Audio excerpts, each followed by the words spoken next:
Hello, I'm Jerry Fort. Welcome to Jungle Jerry's Treehouse.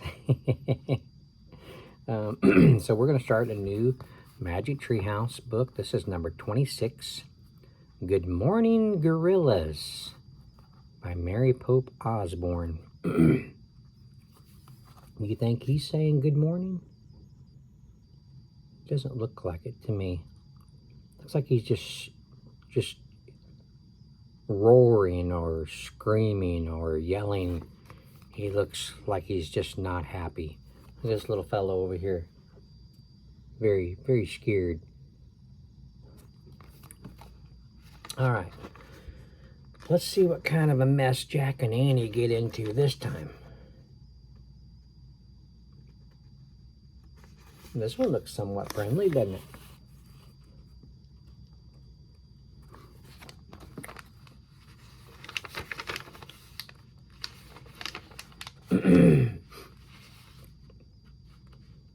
I'm going to try not to do any yawning, but I cannot promise anything. Maybe some sniffling. Chapter 1, Dark and Rainy. Sounds like we're getting ready to read a scary book, doesn't it? Excuse me. Tap, tap, tap. Here, let's do this. Jack sat up in bed. Rain tapped against his window. His clock said 5 a.m. It was still dark outside. If it's rain tapping at the window and not somebody, then it would be more like...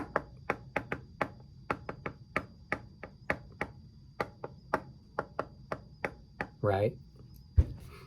Annie peeked into his room. "Are you awake?" she whispered. "Yep," said Jack. "Ready to find some special magic?" she asked. "Maybe we should wait," said Jack. "It's so dark and rainy." "No waiting," said Annie. "I'll get an umbrella. You bring a flashlight. Meet you downstairs." Okay, said Jack. He jumped out of bed. He pulled on his clothes and put on a jacket. Then he grabbed his backpack and flashlight. Jack slipped downstairs and out the front door. Annie stood on the porch in jeans and a t-shirt. The air was chilly and breezy.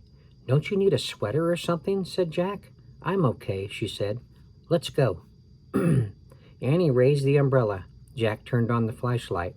They followed a circle of rainy light down their street into the woods. They headed through the Frog Creek woods.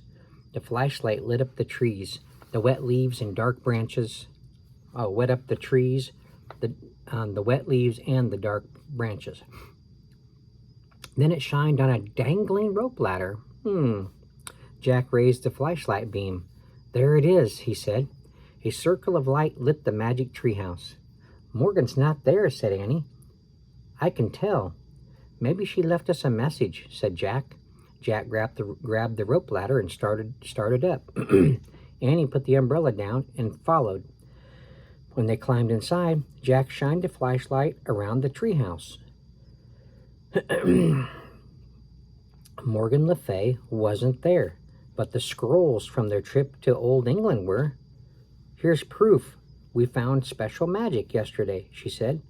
"Yeah," said Jack, smiling. "Theater magic." He had great memories of acting in a play by their friend William Shakespeare. "Did Morgan leave us a new secret rhyme?" asked Jack. He shined the flashlight on a book lying under the window. A piece of paper was sticking out of the book. "Yes," said Annie. She picked up the book and pulled out the paper. She shined his light on the paper while Annie read aloud. "Dear Annie and Jack, good luck on your second journey to find a special magic. This secret rhyme will guide you. To find a special kind of magic in worlds so far apart, speak a special language, talk with your hands and heart. Thank you, Morgan." "What kind of language does she mean?" Jack asked. "I guess we'll find out," said Annie. "Where are we going?" Jack shined the flashlight on the cover of the book. It showed huge trees, partly hidden by mist. The title was An African rainforest. Rainforest, said Jack. Good thing we brought our umbrella and flashlight. Remember the rain in the Amazon rainforest? Remember how dark it was under the treetops? Yeah, said Annie. Remember the spiders and scary ants? Well, Jack said, not all rainforests have the same bugs. Remember the river snakes, said Annie, and the crocodiles? Well, said Jack, not all rainforests have big rivers. There are different kinds of rainforests, you know. Right, said Annie. She pointed to the cover of the book. I wish we could go there. The wind started to blow. Oh, remember the jaguars, said Annie, and the vampire bats? Wait, said Jack, but it was too late. The wind was blowing harder. The treehouse started to spin. It spun faster and faster. Then everything was still. Absolutely still. Chapter 2. Cloud Forest. Jack opened his eyes. I can't tell what kind of rainforest this is, said Annie. She stared out the window. Jack looked out too. It seemed to be daytime, but he couldn't see much of anything. The quiet forest was covered with fog. Jack opened the research book and read, the misty rainforest in the mountains of Central Africa is called a cloud forest. I didn't know that. Oh, I get it, said Annie. We're up so high it's like we're in a cloud. Cool, said Jack. He pulled out his notebook and wrote, Cloud Forest, rainforest high up in mountains. Then he read more.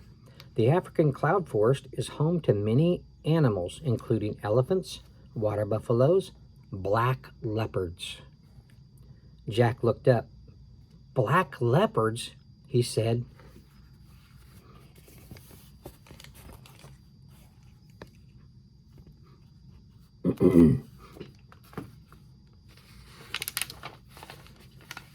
Don't worry, said Annie. Jack cleared his throat and kept reading.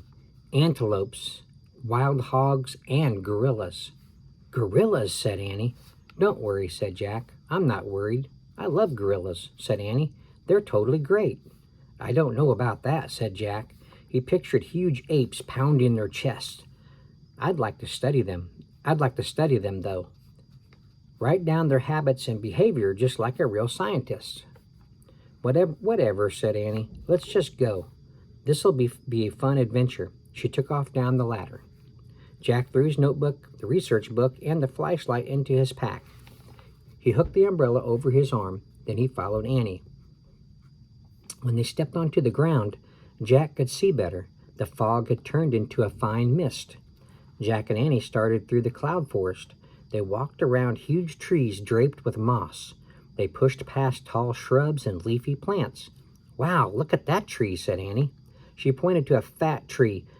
It had wide lower limbs padded with thick cushions of moss. It looks like a piece of furniture, said Annie. Like an armchair. Yeah, said Jack. I better draw it. He put the umbrella on the ground. He pulled the flashlight out of his pack and put it next to the umbrella. Then he took out his notebook and pencil. As Annie walked ahead, Jack started to draw a simple picture of the fat tree. Hey, Jack, Annie called in a whispery voice. Come here, quick. Jack grabbed his pack. He moved around the tree and caught up with Annie. Listen, she said. Jack heard branches snap. Crack! A leopard, he wondered. Crack, crack. Jack nervously looked around the forest. Maybe we should go back up to the treehouse, he said. We could read a little more and learn a little more. Annie didn't answer. Jack turned to her. She was grinning from ear to ear as she stared into the bushes. Jack followed her gaze. A dark, shaggy little head was peeking out from a cluster of leaves. Bubba? A small gorilla asked. B-U, see here. Is he talking to him? Is he asking them if their name is Bubba or something?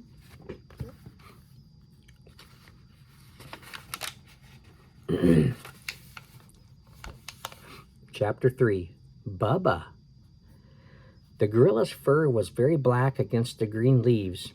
She had large nostrils and small ears. Her bright brown eyes were full of mischief. Bubba, she said. Bubba yourself, said Annie. The gorilla hid behind the leaves again. Then she poked her head out. Peekaboo, said Annie. The gorilla clapped her hands together. So that's a little girl gorilla there.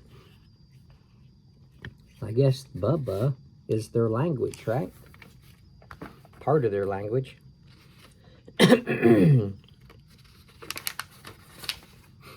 She stuck out her tongue. Jack and Annie both laughed. Bubba, the gorilla said. Then she bounded away through the misty forest. Hey, Bubba, don't leave us, Annie called. Jack rolled his eyes. Don't name her Bubba, he said to Annie. It might be Boo-Boo. Maybe it's Boo-Boo. What do you think, Bubba or Boo-Boo? What would be better for a little girl gorilla? Boo-Boo? You don't have to wait, Boo-Boo. Let's try it and see what that sounds. Annie shouted. She took off after the small gorilla. Turn every animal into your best friend, Jack finished.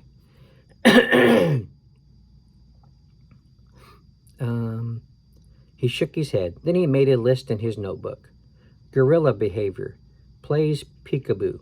Claps hands. Sticks out tongue. As he wrote, Jack had heard Annie laughing, but then he heard high shrieks. He caught his breath. A leopard, he wondered? Carrying his notebook, Jack hurried in the direction of the noise. He found Annie and the small gorilla perched in 2 trees.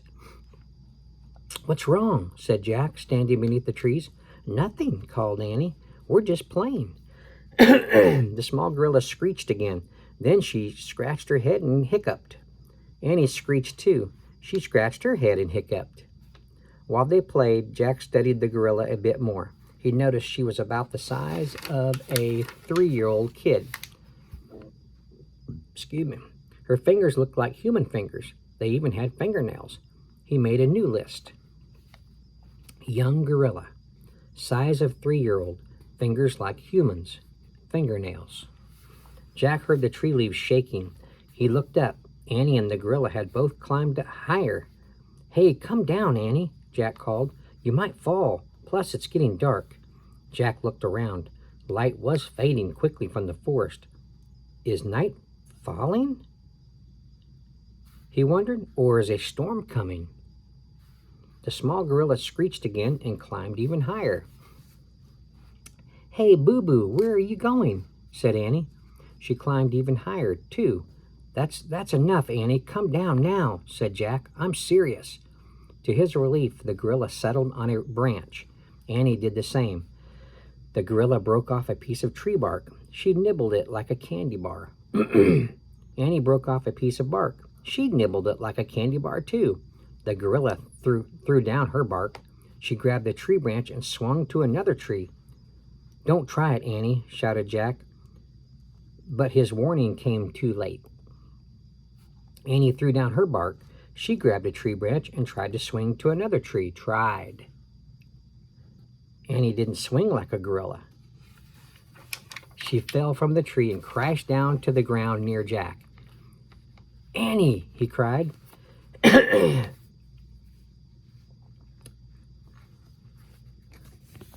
she comes. Falling down. Chapter 4, Nightmare. Jack knelt beside Annie. She was gasping for breath. She knocked the wind out of herself, is what she did. The gorilla bounded down the tree and over to Annie. She bit her lower lip as if she were worried. Aw, Boo-Boo's worried about Annie. Are you okay? Jack asked Annie. Yes, Annie panted. Just got the breath knocked out of me. Wiggle your arms and your legs.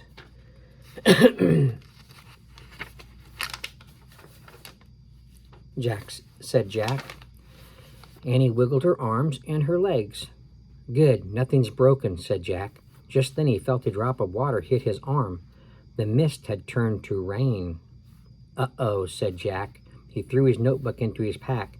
I better get our umbrella and flashlight, he said. I left them near that tree that looked like a chair. I'll come too, said Annie. She started to sit up. No, no, catch your breath, said Jack. It's not far. I'll be right back. Here comes a yawn. Oh, sorry. He took off his jacket and draped it over her. This'll help you stay dry, he said. He pulled on his pack and stood up. The gorilla screeched. Stay with Annie, said Jack. Then he dashed back through the cloud forest. He looked for the fat tree with the wide limbs padded with moss. As he peered through the growing darkness, Jack saw many fat trees. He saw many limbs padded with moss. Soon he could hardly see trees at all. He realized that both a storm and night had come to the forest. Forget the umbrella and flashlight, he thought. It was more important to get back to Annie before it was too dark. They could wait together for daylight. As Jack started back to Annie, he could hardly see. He didn't know which way to go. Annie, boo-boo, he shouted. He felt silly shouting boo-boo, but he didn't know what else to call the small gorilla. Jack put out his hands. He moved slowly through the dark, rainy forest. He kept calling for Annie and Boo Boo. He listened for them, but he couldn't hear anything above the loud patter of the rain. Ah, he shouted. He ran into something that felt like a ball of spider webs. As he jumped back, he slipped and fell into the mud. He crawled over to a tree and huddled between two of its giant roots. I'll just wait here until morning, he thought. Then I'll find Annie, or she'll find me. As rain dripped all around him, Jack wondered if leopards came out at night. He quickly pushed the thought away. He tried to think about morning and finding Annie and going home. He was really ready to go home. Why did Morgan even send us to this cloud forest, he wondered. He tried to remember the secret rhyme. To find a special magic, he whispered. Oh, gosh, sorry. He whispered. He couldn't remember the rest. He felt tired and miserable. He took his backpack off and rested his head on it. He closed his eyes. To find a special magic, he mumbled. But he couldn't find the magic. He couldn't even find the words that finished the rhyme. Worst of all, he couldn't find Annie. Their fun adventure in the cloud forest had turned into a nightmare. Chapter 5. Silverback. Jack felt something tugging on his sleeve. He opened his eyes. Boo-boo. The small gorilla was staring at him in the dawn light. Jack stood up. His arms and legs felt stiff and achy. His wet clothes stuck to his skin. He looked around the cloud forest. Misty sunlight shined through the tree branches. Where's Annie? He asked the small gorilla. Boo-boo waved her arms. Then she bounded off between the trees. Jack pulled on his pack and followed. As the small gorilla led him through the cloud forest, her head bobbed above the leafy plants. Finally, she stopped before a row of shrubs. Jack took a few steps forward and peered over the shrubs. Oh, man, he whispered. Large, dark figures were sleeping in an open, grassy area. Gorillas. There were at least 10 of them. Some slept on their backs. Some slept on their bellies. The gorillas were all sizes. The smallest was a baby sleeping in its mother's arms. The biggest was a giant with black and silver fur. Jack pulled the book out of his pack.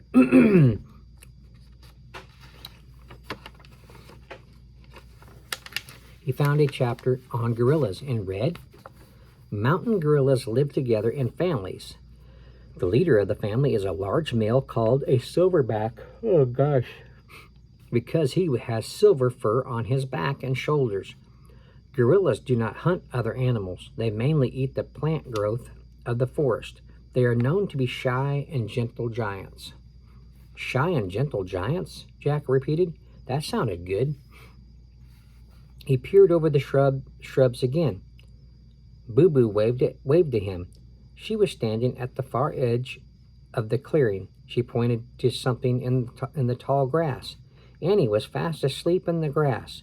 Jack didn't know what to do. If he called her name, the gorillas would wake up. He had only one choice. He had to sneak over to her. Jack put his book in his pack. He pushed past the shrubs and stepped into the clearing. His heart was pounding. He thought of the words from the book, shy and gentle giants. As he started toward Annie, he heard a grunt. The giant gorilla with silver fur opened his eyes. When the gorilla saw Jack, he sat up. Jack stopped in his tracks. The gorilla just glared. This giant did not seem shy or gentle at all. Jack saw a stick lying on the ground. He picked it up just in case. Bad idea. Jack's stick made the gorilla growl. He stood up. He was very tall and very wide. Jack dropped his stick. Boo Boo ran and hid behind a tree. That must be the picture on the front of the book. The silverback growled again. His long, shaggy arms touched the ground. His fingers curled under. Walking on his knuckles, he stepped toward Jack. Jack stepped back.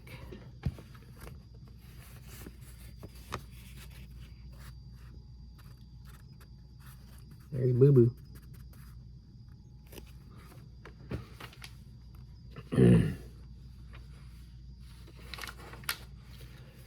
The gorilla stepped forward. Jack stepped back again. The gorilla kept stepping forward. Jack kept stepping back until he had stepped out of the clearing. But the silverback kept coming. Jack stumbled back through the brush until he came to a thick wall of plants. The gorilla kept coming. Jack couldn't move back anymore. Hi, he said nervously. He held up his hand. I come in... What was he going to say? Peace, correct. I come in peace. Before Jack could say peace, the giant gorilla went crazy. He hooted and leaped to his feet. Jack crouched down in a panic. The gorilla kept hooting. He grabbed a tree limb. He shook it wildly. He ripped leaves from branches. He gnashed his teeth. He cupped his hands. He beat his chest. Roar! He roared. Roar! The gorilla dropped on all fours. He charged back and forth past Jack. Then he threw himself on his belly. He began bashing the ground with his palms. He bashed and bashed and bashed. Jack scrambled on his hands and knees over to a tree. He hid behind the trunk, hugging... Let's see. He hid behind the trunk, hugging his head. Oh, I guess hugging his head. Excuse me. He waited for the maniac gorilla to find him and tear him to pieces. That's what he thought was going to happen to him. Okay. Almost halfway. Where are we at? 23? We probably better stop there. We can finish the rest probably tomorrow. Stopping at chapter 6. Good morning, gorillas. Let's mark our spot there. So what do you think of that so far? Pretty wild, huh? He didn't know what Jack was doing. All he saw was this, another kind of primate creeping over toward Annie. Kind of sneakily like, made him nervous, made him question, what is that thing up to? So he had to go over there and make a stand, he had to show that he's the boss around there. Make sure he knows that. All right. Thanks for watching. Thanks for listening. I appreciate it. Stay tuned for part 2.